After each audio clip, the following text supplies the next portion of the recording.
Hi guys, welcome to my YouTube channel. Again, my name is Ndoza Somi.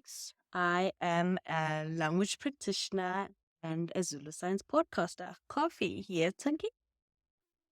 I love coffee. I love it black and strong, normal, not discriminating.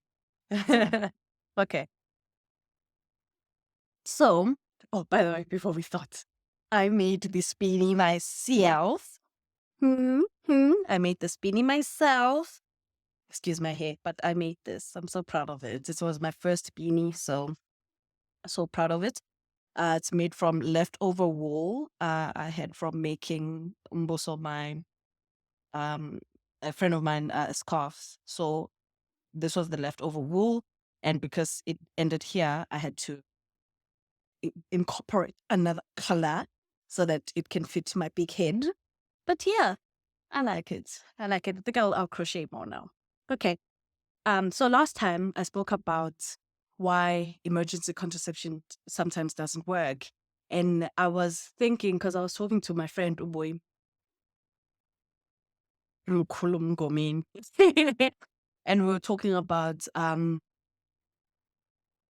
female reproductive health in the African sense. Like, what did people in the ancient times use for contraception, right? Because what we have now is the advancement of what has been there in the past. And a bit of research led me to this beautiful paper that is on the National Library of Medicine. The title of the paper is Medicinal Plants Used for Contraception in South Africa. It's a review, so nice. Okay, so this is what I got from this paper. What things that I want us to talk about. So these were the results. A minimum of 25 medicinal plants were identified as being used for contraception in South Africa. And these plants included local and exotic plants. So we've got plants that are used for contraception. So what are these plants? All right. Medicinal plants with contraceptive activity are Bulbine, latifolia. I'll put in the names in the description. Bulbine latifolia, Pouzolzia mixta, Salsola, tuberculata. Even guys, tuberculatiformis, Securidaca, longipedunculata, and Typha capensis. But this is what I found from Unkulumgomin. I know those are scientific terms. So what are these plants? KwaZulu, the ones that we know and are used. Okay. The ones that we know and are used are ugobo. Let me search. One of these plants are these plants that I'm talking about right now. Okay. Ugobo. All right. Ugobo, untugumbili, ukalamus. Okay. So ugobo is a plant that is used to basically clean out the uterus, to restart the uterus. It is usually given to women after they give birth and then they don't see their first period for the longest time and they're given ugobo and then their period starts, right? The same can be said for untugumbili no kalumuzi. Kalumuzi. Kalumuzi. Now I get it. I'm sorry. I was reading it fast earlier. Kalumuzi. Okay. To measure a homestead. Right. So that one is self-explanatory, right? Kalumuzi. So yeah, kaluguti or umuzi wakho ufuna uba ngani, and you're measuring how big you want your family to be. Right. So I also spoke to Usta, who was talking about how in the rural areas, a lot of ladies would drink ugobo on a regular to make sure they don't fall pregnant because of its properties that are known to clean the uterus, to clean whatever is in the uterus.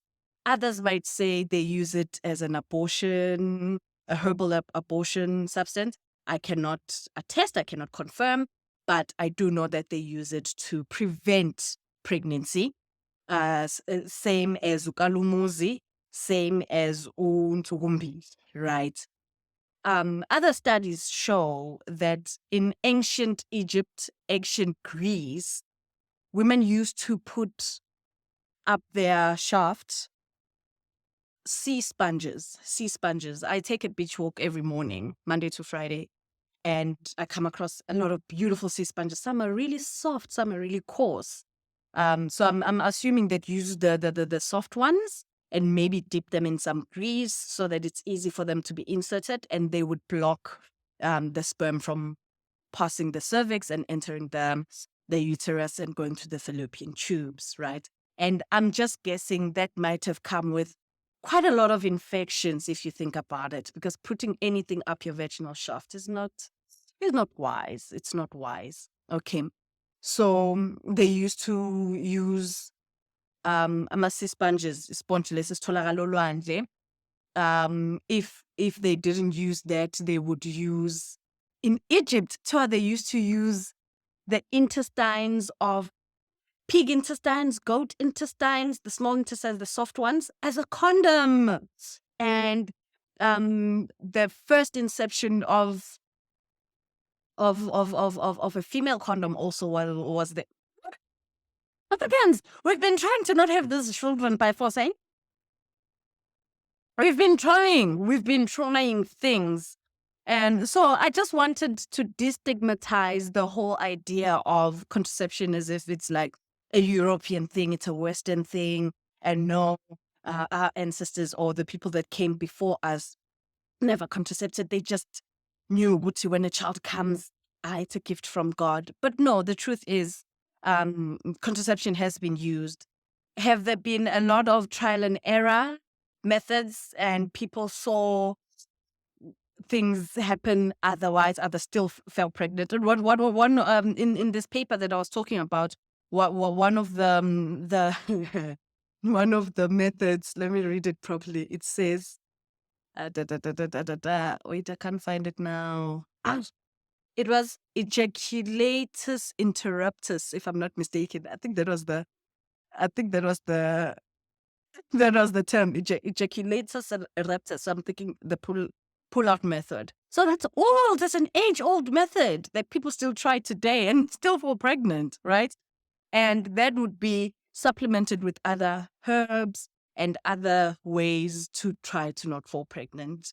So if you do not want to have a child, and you don't want the 3 months, 6 months, 3-year injection or implant, njalo, not injection, and you don't want to use the patch, you don't want to use the IUD, you don't want to use anything else that you find is invasive, maybe these herbs will help you. I will list them in the description so that you can look them up. Some of them, I know for a fact that if you go to a Muti clinic or a Muti pharmacy, a traditional pharmacy, you will find, especially ugobo, ntugumbili, no kalumus, you will definitely find those. And if I can find pictures, guys, I'm still learning. I don't know how to edit and put images and diagrams and pictures and stuff so that things make better sense. But if you go to herbal pharmacies, they will have them already mixed for you, or you just have to just boil it and drink it, or you have to try it, boil it and drink it. Or if you live in an area that has it, you can just, I don't know the measurements, but there are other options besides the conventional Western medicine. If that's what you're against, let's have children only when we want. Only if and when we want. Planned children are the future. Planned children are the future. I love you so much, guys. Thank you. Have an amazing day.